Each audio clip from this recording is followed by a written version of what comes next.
Hello बच्चों, let's see this question. इस question में आप लोगों से कहा गया define thermoplastic and thermosetting polymer with two example of each. यानी बेटा आप लोगों को थर्मोप्लास्टिक और थर्मोसेटिंग पॉलीमर्स को यहाँ पर आप लोगों को डिफाइन करना है, इनकी डेफिनेशन देनी है और इनके दो एग्जांपल आप लोगों को बताने हैं। तो चलिए, अगर मैं इस क्वेश्चन के अकॉर्डिंग आप लोगों से बात करूं तो एक तरफ मैं लिख देता हूं बेटा थर्मोप्लास्टिक, या पहले थर्मोप्लास्टिक को ही डिफाइन कर देता हूं मैं यहाँ पर।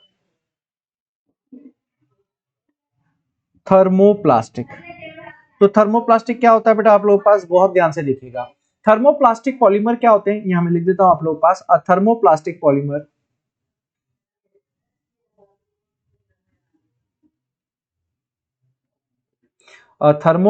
Polymer can be repeatedly softened on heating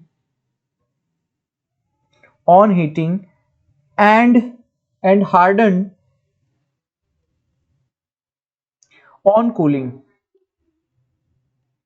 यानी गर्म करने पर ये क्या हो जाते हैं बेटा, सॉफ्ट हो जाते हैं, और कूल करने पर क्या हो जाते हैं बेटा, दोबारा से हार्ड हो जाते हैं। तो इस टाइप के आप लोगों को जो पॉलीमर होते हैं उसको बोलते हैं बेटा थर्मोप्लास्टिक पॉलीमर। क्या बोला जाता है बेटा, थर्मोप्लास्टिक पॉलीमर बोला जाता है। ठीक है, सो अगर मैं यहाँ पर हेंस हेंस इट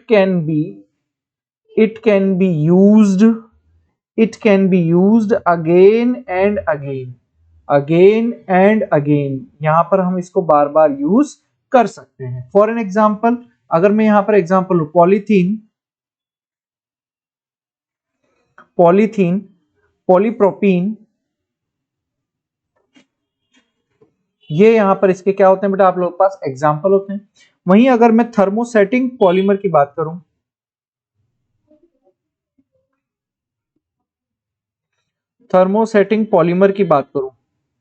तो थर्मोसेटिंग पॉलीमर आप लोगों के पास क्या होते हैं बेटा, परमानेंट सेटिंग पॉलीमर होते हैं, जो कि बेटा हार्ड होते हैं, लेकिन अगर एक बार इनका जो स्ट्रक्चर होती है, जो शेप होती है, एक बार बिगड़ जाए तो वो फिर दोबारा अपनी इनिशियल स्ट्रक्चर, इनिशियल शेप में वापस लौट कर नहीं आते। तो इस टाइप के पॉलीमर को बोला जाता है बेटा थर्मोसेटिंग पॉलीमर। तो अगर मैं लिखना चाहता हूं यहाँ पर तो क्या लिखूंगा, thermosetting polymer is a permanent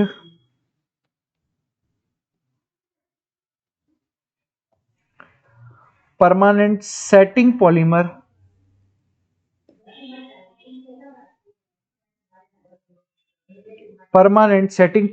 as it gets hardened and sets during molding process and cannot soften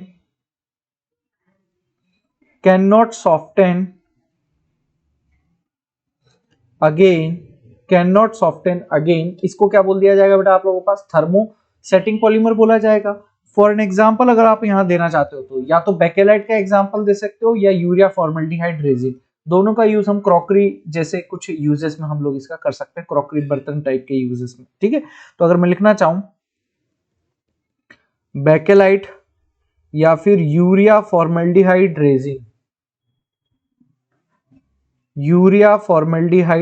resin यहां पर आप लोगों के पास हो सकता है। यूरिया फॉर्मल्डिहाइड रेजिन यहां पर हो सकता है। तो ये था मेरे प्यारे बच्चों आपके क्वेश्चन का answer. All the very best.